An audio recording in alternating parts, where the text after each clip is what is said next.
Racikan Berita 1. Assalamualaikum warahmatullahi wabarakatuh. Waalaikumsalam warahmatullahi wabarakatuh. Apa kabar pemirsa yang budiman, khususnya pemirsa yang budiman wan kawan TV1, Racikan Berita dan Racikan Berita 1.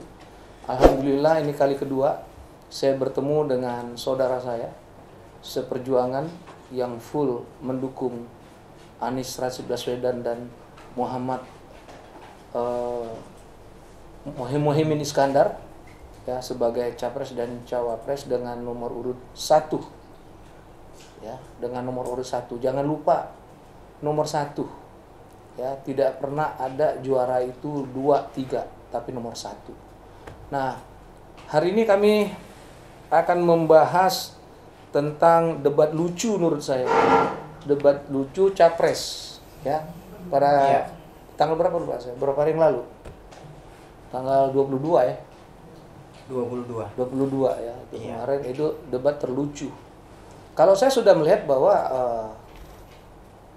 apa yang dilakukan oleh capres nomor 2 itu tidak akan jauh beda seperti apa yang dilakukan pada tahun 2019 capres nomor 1 itu yang 2019 ya, sama, nggak ada perbedaan alatnya, yang mengarahkannya gitu. Dan apa yang disampaikan oleh Roy Suryo sebagai ahli telematika, saya mendukung dia 100% yang benar. Itu ada alat yang ditanamkan di kupingnya. Saya sendiri sebagai seorang yang pernah di master control di televisi swasta, saya tahu itu. Dan saya tahu alatnya. Dan kalau misalnya mau dipertanyakan, saya akan tunjukkan alatnya. Ya kan? Jadi kalau apa yang dikatakan oleh Roy Suryo itu saya nyatakan dan saya berani bertanggung jawab betul. Itu tidak bohong. Nah, jadi saya sudah menduga bahwa sebelum debat cawapres yang pertama itu, saya sudah menduga bahwa ini akan terjadi seperti yang 2019 yang dilakukan oleh capres 01 waktu itu. Nah, untuk membahas hal itu banyak sekali pendapat-pendapat dari pengamat, dari rakyat biasa yang menjadi pengamat, dari tokoh politik, dari rakyat biasa jadi pengamat politik, menyikapi dari debat capres yang pertama pada tanggal 22 yang lalu. Nah, untuk lebih dalam lagi, saya dengan saudara saya, Afandi, apa jabatannya? Sekarang di Timnas saya sebagai Direktorat Pengorganisasian di bawah Deputi Saksi dan Pengorganisasian. Tuh. Panjang lu jabatannya. Kemarinnya saya salah ketik tuh, saking panjangnya. Dan Afandi ditunjuk oleh timnasnya Amin karena pengalaman dia pernah menjadi ketua umum HMI MPO. Yes. Ya kan? Ya. Dan itu memang harus perlu orang seperti apa dia berpengalaman untuk mengorganisasi seperti itu. Dan itu seluruh Indonesia. Iya. Ya kan? Dan jaringan itu banyak. Nah, Apandi, kita kembali ke permasalahan kita bahas untuk hari ini. Apandi nonton nggak waktu itu? Saya nonton dari awal sampai selesai. Bahkan saya kembali menonton beberapa hari. Sampai tadi malam juga saya mencermati kembali dari awal sampai terakhir proses debat cawapres pada 22 Desember yang lalu. Iya, saya nonton, Bang. Kan kita bikin nonton bareng. Iya, di sini juga. Di sini mungkin Abang juga hadir ya? Iya. Ya, alhamdulillah sangat ramai. Bukan ramai lagi. Iya. Full. Iya, tidak kalah dengan tanggal 12 Desember. Iya. Ketika debat capres. Nah, kemarin tanggal 22 Desember juga alhamdulillah antusias dari relawan sangat luar biasa. Karena memang selain menonton debat, kita juga mengulas debat itu. Iya. Dihadiri oleh salah satunya Bang Rocky Gerung. Iya. Seperti biasa. Presiden akal sehat. Iya. Tujuannya apa ya, tentu tidak lain dan tidak bukan adalah untuk mengedukasi kita semuanya. Gitu, Bang. Dari isi materi pertanyaan itu ya, saya kembali langsung ke materi pertanyaan aja, khusus untuk yang dilemparkan oleh Gibran. Iya. Kita kesana ya fokusnya. Itu dari Afandi melihat apa yang disampaikan si Gibran itu mendidik apa enggak sih? saya coba untuk melihatnya dari satu aspek, kemudian aspek yang lain. Jadi yang pertama, proses debat yang berlangsung pada 22 Desember beberapa hari yang lalu tentu adalah pertunjukan atau tontonan yang saya pikir sangat dinanti-nantikan oleh semua pihak. Bukan hanya pendukung paslon nomor urut 1, tapi juga paslon nomor urut 2 dan 3 pasti menanti itu.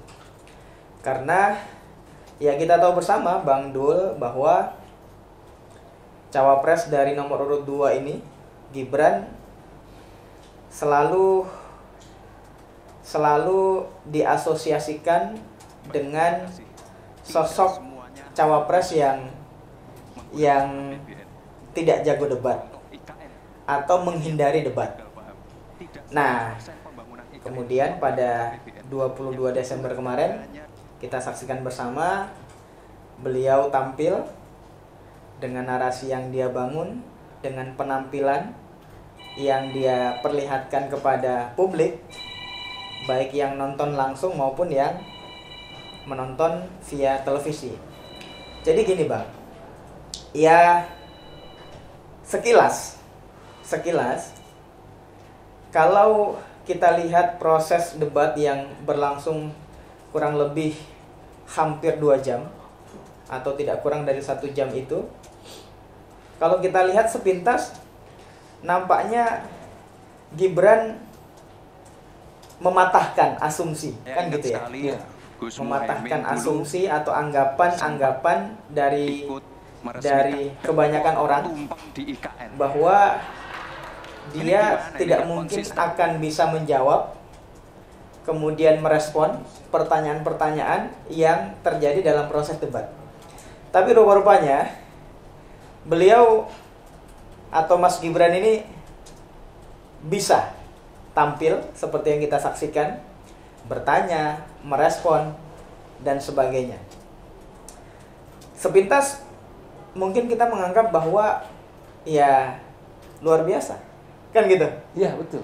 Luar biasa. Ya, kalau memang kita tidak mencermati betul substansi dari proses perdebatan itu, terutama yang berkaitan dengan pertanyaan, pernyataan, jawaban yang berkaitan dengan topik debat, kalau kita tidak mencermati itu maka kita akan Terpengaruh. akan terkesima betul dengan Gibran. Ya kan? Betul. Bayangkan dia bisa jalan ke depan, kan gitu ya. Kemudian mempresentasikan, menyampaikan visi misinya pada saat opening statement maupun pada saat closing statement. Kemudian ketika terjadi proses tanya jawab, dia mencoba untuk mendekati baik itu cawapres nomor 1 maupun cawapres nomor 2. Dan itu nomor 3, maaf. Dan itu hampir tidak dilakukan oleh 2 cawapres, nomor 1 maupun nomor 3. Kecuali Caimin sekali aja maju ke depan dengan humornya beliau. Oh, saya baru tahu kalau boleh kesini, kira-kira begitulah bahasa saya. Nah, tetapi rupa-rupanya kalau kita cermati betul, karena kan bicara jago debat itu bukan hanya kemampuan menjawab, dan bukan hanya kemampuan melontarkan pertanyaan, Bang Dong. Iya. Tapi bagaimana pertanyaan yang dilontarkan, pertanyaan yang disampaikan kepada cawapres lainnya itu harus relevan dengan tema. Betul.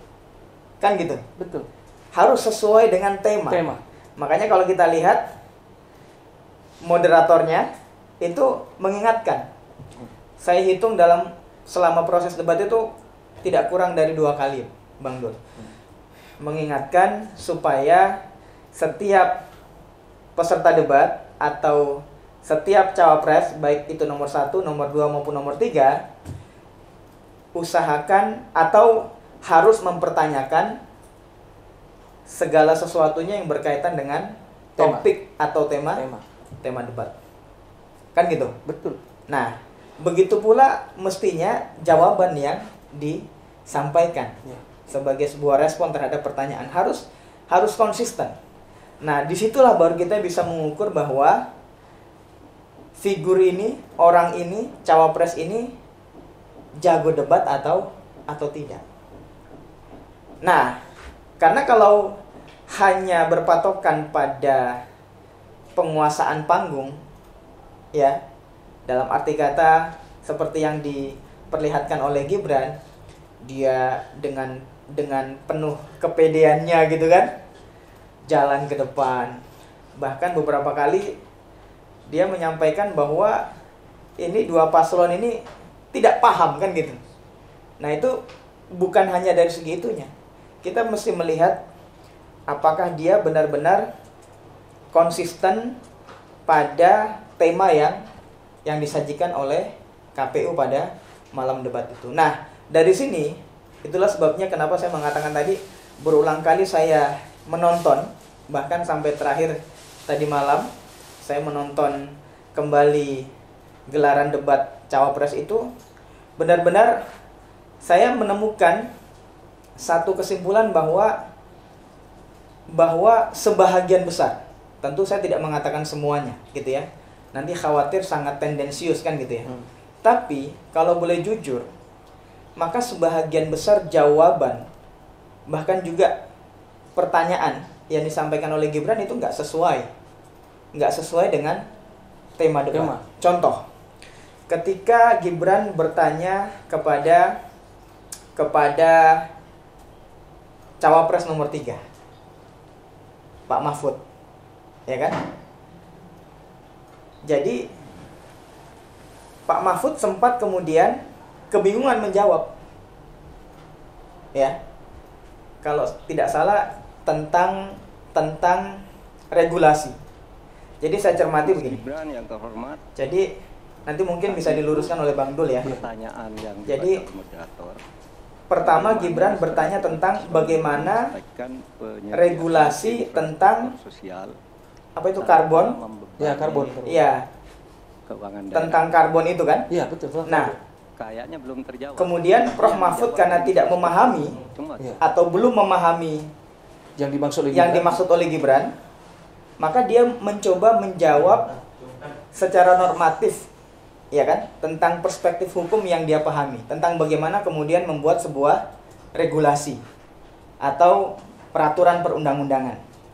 Tapi kemudian Gibran mengatakan bahwa apa yang disampaikan oleh Pak Mahfud itu tidak menjawab pertanyaan Gibran.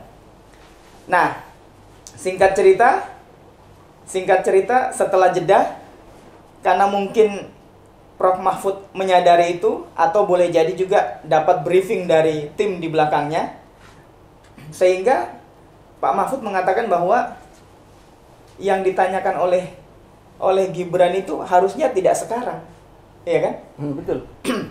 Harusnya yang ditanyakan adalah sesi debat berikutnya. Tetapi kalau kita detail melihat, pertama Gibran menanyakan bagaimana regulasinya. Ya, betul. Yang kedua, dia mengkonfirmasi kembali setelah dianggap bahwa Pak Mahfud tidak menjawab pertanyaan dia mengatakan apa regulasinya. Jadi pertanyaan bagaimana dan apa itu dua hal yang berbeda. Gitu, Bang? Betul. Iya kan? Betul. Jadi secara epistemologis, pertanyaan tentang apa dan bagaimana itu saja sudah berbeda. Betul. Belum lagi soal substansi pertanyaan. Betul. Yang kemudian disanggah oleh Pak Mahfud ini harusnya Anda tanyakan di sesi debat berikutnya. Dan dia masih nggak ngerti Gibran itu. Nah, itu bingungnya tuh. gitu Bang. Kemudian yang lebih lucu lagi ketika dia diberikan pertanyaan tentang infrastruktur sosial, ya kan? Saya lupa tepatnya apakah itu sesi yang kedua, ya. Tapi pertanyaan itu ada. Ya, itu aja. Jadi ketika ini belum masuk sesi tanya jawab apa namanya, dari masing-masing Iya. cawapres ya. Ketika hasil undian gitu kan, kemudian memberikan pertanyaan kepada Gibran, bagaimana supaya infrastruktur sosial ini tidak membebani keuangan daerah, kan gitu. Di tengah mega infrastruktur yang luar biasa menguras uang negara. Nah, infrastruktur sosial, bagaimana strategi paslon supaya ini tidak membebani keuangan daerah. Gibran menjawab apa? Yang Gibran jawab adalah tentang stunting. Kan gitu, Bang? Iya, betul. Betul nggak? Betul. Abang ingat ya? Ingat, saya ingat itu. Dia menjawab tentang stunting dan Baik, terima tentang kasih. Mungkin program makan siang Gus gratis Muhaimin kurang paham dengan apa yang sudah yang anggarannya saya tadi luar juga biasa bicara gede. masalah Kalau saya nggak salah infrastruktur disebutkan sosial oleh Gibran gitu loh, Pak. 400 triliun. Tapi Kalau nggak saya apa-apa. tidak salah ya. Perjelas Nanti silahkan ditonton lagi. Kita punya program Nah. makan siang gratis. Lalu kemudian direspon oleh Pak Mahfud, Tapi sekali lagi, kan Pak, gitu. Kemudian yang menarik adalah responnya Caimin, gratis ini yang menurut saya investasi menuju luar biasa Indonesia beliau. emas. Beliau menjawab dengan pengetahuan, dengan pengalamannya, di mana beliau mengatakan bahwa infrastruktur sosial ini supaya bisa tetap berjalan dan tidak membebani keuangan daerah, maka mesti harus melibatkan partisipasi publik. Stakeholder yang berkepentingan atau para pihak yang berkepentingan terhadap infrastruktur sosial itu. Seperti apa? Misalnya pembangunan sekolah. Kan gitu, dan seterusnya dan seterusnya. Itu sebenarnya bisa dilakukan karena menjadi kebutuhan. Tapi lagi-lagi ketika dikembalikan kepada Gibran, muncullah arogansi dia di situ. Ya kan? Muncullah arogansi dia mengatakan bahwa ini Pak Muhaimin sama Pak Mahfud kok tidak paham dengan jawaban saya, kan gitu. Dengan penuh percaya diri, ya kan? Dia mencoba ingin tampil sebagai seorang pemuda intelektual, tapi sebenarnya justru justifikasi dia itu adalah justifikasi yang keliru. Dia mengatakan dua paslon ini nggak paham terhadap penjelasan dia, tetapi kemudian dia tegaskan lagi tentang stunting dan program makan siang gratis. Nah, ada lagi yang lebih seru dan sangat arogan. Makanya saya berkesimpulan bahwa justru kalau dikatakan bahwa malam hari itu ketika proses debat, maka siapa yang kemudian menyerang duluan, gitu ya? Ya, saya melihat justru Gibran. Baik itu kepada cawapres nomor 1, Pak Muhaimin, maupun kepada cawapres nomor 3, yaitu Pak Mahfud. Ya kan? Cuman bedanya Caimin dengan low profile-nya, gitu ya, dengan santun, dengan tenang, tidak terpancing dengan Gibran. Yang cukup terpancing justru Pak Mahfud. Iya. Ini bisa kita lihat kok. Iya, fakta itu. Ya, yang lucu ketika sesi tanya jawab kan, ketika Caimin bertanya tentang apa kira-kira tips and trick gitu ya, yang bisa di-share oleh Gibran sebagai wali kota Solo, sehingga proyek-proyek besar itu bisa besar porsinya datang ke Solo ketimbang kota-kota atau kabupaten yang lain atau daerah yang lain. Gibran langsung kemudian mengatakan Caimin kok tendensius, kan gitu. Itu bukan intelektual menurut saya. Bukan Caimin, Mahfud MD. Apanya? Mahfud MD yang tendensius. Enggak, jadi ketika Caimin bertanya dengan Gibran tentang apa sih Mas Gibran? Tips and trick. Ya, tipsnya apa? Supaya apa namanya? Proyek-proyek itu bisa turun ke kota Solo, kan gitu. Ya, betul. Ingat kan? Dia ralat, betul. Nah, terus Gibran tidak menjawab apa yang ditanyakan oleh Caimin. Ya kan? Tidak menjawab apa-apa.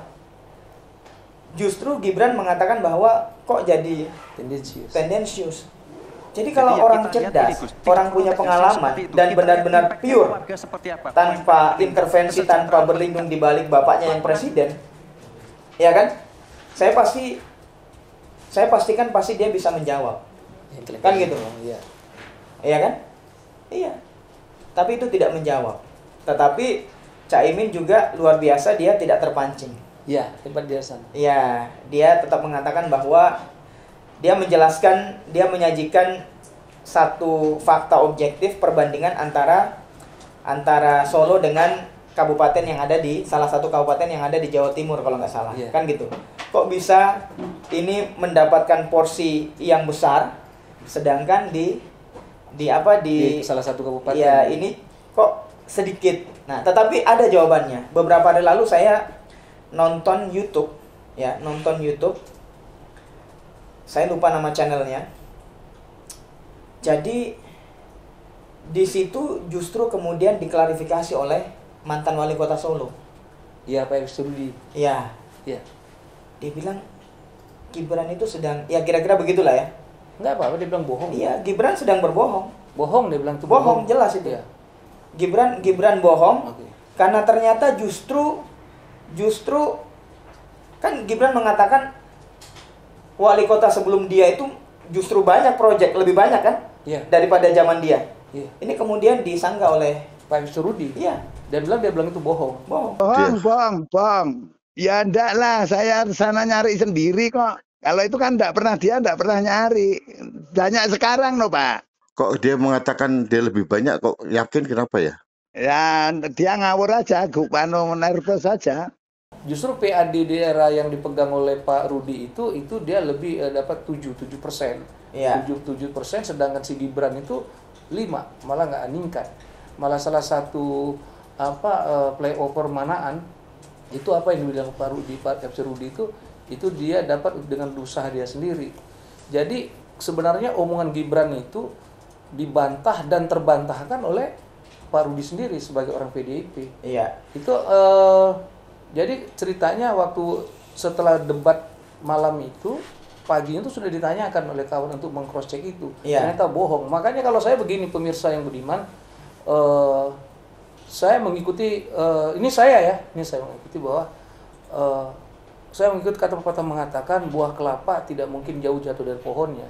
Iya. Nah, sebenarnya kita dari petuah seperti ini, kita harus tahu dari awal gini. Saya justru nih, maaf nih Pak Dia, waktu debat itu saya secara pribadi saya ada ngobrol dengan seseorang, saya ketawa aja padahal belum debat.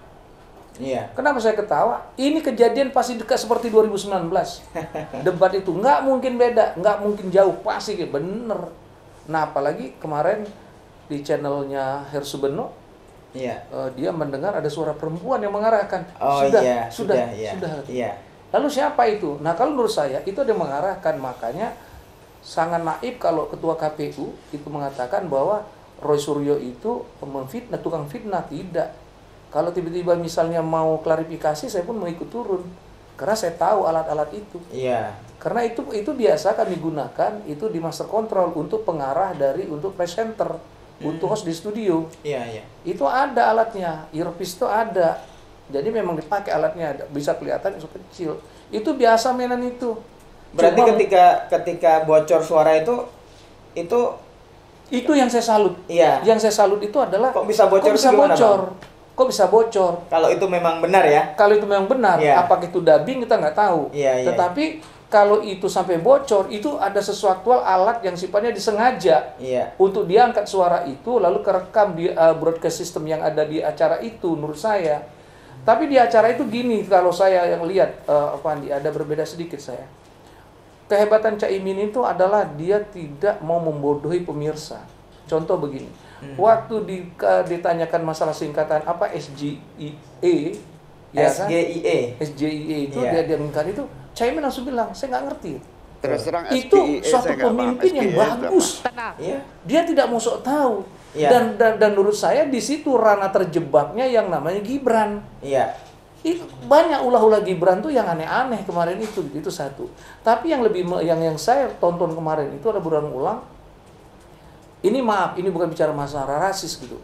Saya lihat di antara Caimin dengan Mahfud MD masih ada sifat kesungkanan untuk apa mendebat si Gibran ini. Apakah dikarenakan Mahfud MD ini masih sebagai anak buahnya bapaknya, walau dalam pesawat ya, sedangkan si Caimin ini apakah pernah dia bekerja sama dengan dengan presiden walaupun dia sekarang mundur, saya juga belum tahu. Tapi kalau dari gestur yang saya lihat kemarin saya tonton, mereka masih sungkan nih. Nah nanti yang kedua harapan saya jangan ada sungkan, karena sekarang udah beda, kita sudah jadi capres gitu, jadi cawapres, nggak boleh sungkan-sungkan untuk Caimin maupun Mahfud MD. Pelajaran yang kemarin di debat tanggal 22 kemarin adalah bagi saya berharga adalah untuk memancing kejadian 2019. Artinya apabila KPU tidak merevisi atau mengubah pola debat itu, wajib kita tuntut tuh KPU. Kenapa? Oke, dan jadi saya berharap satu hal bahwa ini maaf ya agak berbeda. Saya melihatnya dari sisi gesturnya. Ini masih sungkan nih mereka berdua ini. Padahal maaf betul apa yang ditanyakan dan apa yang dijawab Gibran itu nggak ada yang nyambung di tema kok. Betul. Nggak ada sama sekali nyambung itu. Soal infrastruktur sosial. Lalu stunting itu. Jawabannya melenceng. Kan gitu. Iya. Kemudian ketika ditanya soal apa tipsnya, tidak menjawab sama sekali. Itu artinya dia tidak melakukan apa-apa, Bang. Iya, benar, dan itu kan beda orang yang ikhtiar berusaha untuk mendapatkan itu, ya kan, kerja keras sebagai kepala daerah. Dengan orang yang dikasih begitu saja. Yang dikarbit. Bahasa yang dikarbit. Kemudian dari sisi arogansi, saya ada contoh lagi. Ketika membahas soal IKN. Betul. Ketika membahas soal IKN, apa yang dilontarkan oleh Gibran kepada Caimin? Caimin ini apa? Tidak konsisten. Betul. Saya ingat sekali. Tidak konsisten. Gus Muhaimin dulu ikut meresmikan. Dia mengungkit. Dulu datang potong tumpeng di situ kan. Ini gimana? Kemudian sekarang kok menolak IKN karena berpasangan dengan Mas Anies. Kalau kita cermati, dua kali Caimin berbicara tentang IKN, merespon Gibran, sama sekali Caimin tidak menyebut menolak IKN. Apa yang Caimin bilang? Ini bukan soal menerima atau menolak, tapi yang menjadi soal adalah apa yang menjadi skala prioritas. Kan gitu. Cerdas. Iya. Cerdas, betul. Iya. Jadi, kalau kita melihat Gibran, benar-benar, narasi dia kan pertama seputar IKN. Kan gitu? Iya, betul. Kemudian yang kedua stunting. Iya. Kan? Program-program dia di Solo kan gitu ya. Betul. Kemudian hilirisasi. Hilirisasi digital. Aduh, ngaco bener tuh. Jadi kesimpulannya apa, Bang? Kesimpulannya dia menghafal, Bang. Iya, dia penghafal dan dia penghafal. Dan sebenarnya malam itu dia dalam keadaan yang tegang, kan gitu ya? Dia tegang banget. Tegang, kita lihat dari mimik wajahnya, urat lehernya dan seterusnya. Dan dia memang menghafal. Sekarang dan Pandi, dari semua tontonan tadi yang kita tonton itu, semua di luar dari masalah kita bahas tadi. Pendapat dari kedepannya harapan Pandi apa? Kepada KPU khususnya. Tentu kita ini sebagai publik Bang yang mengharapkan proses pemilu ini berjalan demokratis, jujur, adil. Kemudian KPU, Bawaslu sebagai penyelenggara mestinya harus independen. Kan? Harus independen. Polisi dan TNI juga independen. Termasuk polisi, TNI harus independen. Karena demokrasi ini kan sistem yang kita pilih sebagai sebuah antitesa dari otoritarianisme, pemerintahan orde baru yang diktator, yang otoriter, sudah berhasil tergantikan dengan satu fase baru yang disebut dengan demokrasi. Lalu kemudian harapannya kita sekarang, terutama anak muda, janganlah demokrasi ini dicederai. Proses politik menuju ke 14 Februari 2024 kan debat kan adalah bahagian daripada agenda Betul, agenda pemilu Agenda KPU sebagai sebagai wasit Penyelenggara. penyelenggara mestinya harus fair, ya kan? Harus independen. Jadi soal tadi misalnya diduga kemudian Gibran dibantu dengan apa namanya? Alat iris. Alat gitu kan. Ya apa namanya? Ya Earphone lah istilah kata. iya, harusnya KPU harus mampu meminimalisir gitu kan. Mengkondisikan suasana debat ke depan, masih ada debat ketiga, keempat dan kelima yang sehingga tidak lagi perdebatan-perdebatan begini. Kan gitu. Betul. Ya kalau toh kemudian nanti ada para pihak yang merasa keberatan ya dengan apa namanya peralatan yang digunakan oleh Gibran, ya nggak apa-apa, jawab aja secara objektif kan gitu. Iya. Kan gitu, jangan Berdasarkan kemampuan dia lah dan pengalaman iya, dia. jadi itu Bang. Iya. Nah, itu jadi ya kalau saya kesimpulannya gitu. Bahwa parameter jago debat itu bukan karena bertanya dan menyanggah itu bukan seorang cawapres pun bisa. Tapi kan yang dinilai adalah apakah pertanyaan dan jawaban itu Sama. konsisten dengan tema atau ngalor ngidul. Ya, kalau kemarin ngalur ngidul. Iya. Kalau makanya kemarin ngalur ngidul. makanya sekarang ada guyonan dari Caimin itu SGIE itu namanya sego goreng iwak endok. Tadi saya tanya juga. Iya. Sego goreng iwak endok. Iya, nasi goreng ikan telur itu. Cerdas juga Caimin kan? Dan Iyalah. Karena Bang gimana caranya? Jadi saya sepakat dengan Abang, itu menunjukkan bahwa pemimpin itu tidak sok tahu dan mau mendengar. Betul. Daripada dia cocok logi, ya kan? Iya. Daripada dia hanya menjawab ya tapi melenceng, justru akan menjadi bahan tertawaan. Betul. Sebab begini, sebab akronim itu bisa saja berbeda dengan apa yang akronim yang ditangkap ya, kemudian ditafsirkan oleh apa namanya? Oleh komunikan, itu berbeda dengan akronim yang ditangkap oleh komunikator. Ya. Nah, sehingga supaya tidak terjadi miss, akhirnya Caimin menanyakan. Ya, itu prinsip komunikasi itu. Iya, dan saya kira banyak kok para pakar merespon itu dan justru memberikan sentimen negatif terhadap Gibran. Ya, salah sendiri Gibran. Iya. Nggak punya ilmu. Kan gitu Bang. Iya. Mestinya kalau dia ingin memperlihatkan kecerdasan dia, kan ada waktu tuh. Kalau nggak salah waktunya 1 menit ya. Iya. 1 menit bertanya kan. Iya. Nah, mestinya dia kalau ingin tampil sebagai pemuda intelektual, harusnya dia berikan prolog dong. Iya. Bukan hanya Bapak ini kan ketua PKB, kan gitu. Iya.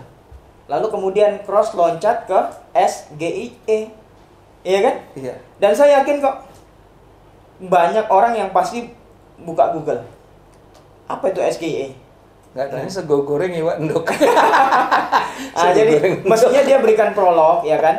Berikan pengantar. Atau jangan-jangan Gibran juga nggak paham secara substansi. Sangat nggak paham. Dia Nah, ini adalah pertanyaan yang memang boleh jadi memang dititipkan gitu kan? Atau memang sengaja menjebak. Kalau saya sih orientasinya adalah sengaja untuk mendiskreditkan dengan menggunakan akronim. Betul yang kata Abang, sama ketika Pilpres 2019 dilakukan percis oleh bapaknya. Gitu. Oleh si bapaknya presiden sekarang, Presiden Iya. Joko Widodo. Gitu. Dan yang jelas bahwa saya tetap salut ya dan respect dengan Caimin waktu dibilang masalah SGIE itu, sekarang malah sego goreng iwak endok ya, Iya. kata Caimin. Dia menyatakan saya tidak tahu. Salut saya. Dan saya bilang, hebat nih orang. Itu aja yang saya lihat. Bahwa dia tidak mau membodohin orang. Nah, menurut saya pemimpin seperti Caimin Iya. itu yang wajib untuk kita ikuti. Kenapa? Kita pelajari dan kita, oh iya benar nih orang. Jadi Caimin membuang egoisis dia loh. Egois dibuang dan rakyat dibuang. Bahwa dia mengikuti alur itu. Tapi yang jelas bahwa saya masih ingat betul apakah Gibran, apakah Kaesang pernah mengatakan begini. Untuk jadi presiden itu nggak perlu pintar-pintar amat. Saya lupa tuh apakah Gibran atau Kaesang. Itu menurut bapak saya katanya. Waduh. Nah, terjadilah sekarang. Iya. Jadi tidak akan pernah ada sebuah pemimpin, ada seorang pemimpin di negara ini akan bisa memimpin negara besar ini apabila dia tidak memiliki etika, memiliki adab, moral dan akhlak, apalagi ilmu. Apabila dia memimpin negara ini, kalau itu nggak punya, udahlah hancur lagi negara ini. Baik.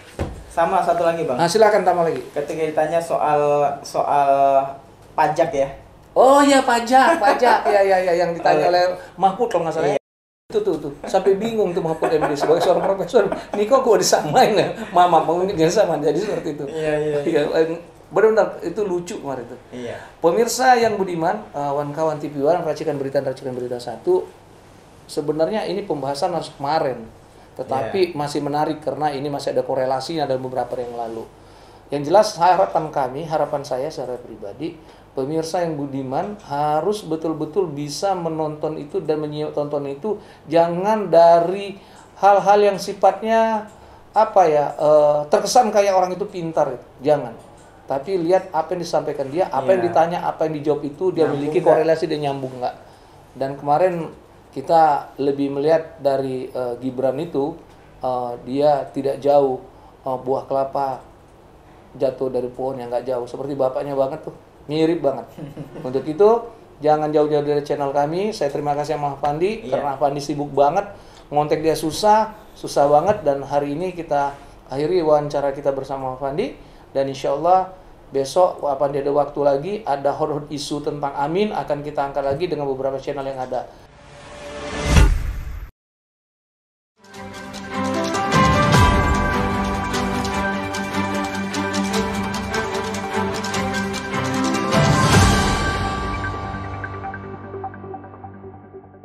Racikan Berita 1.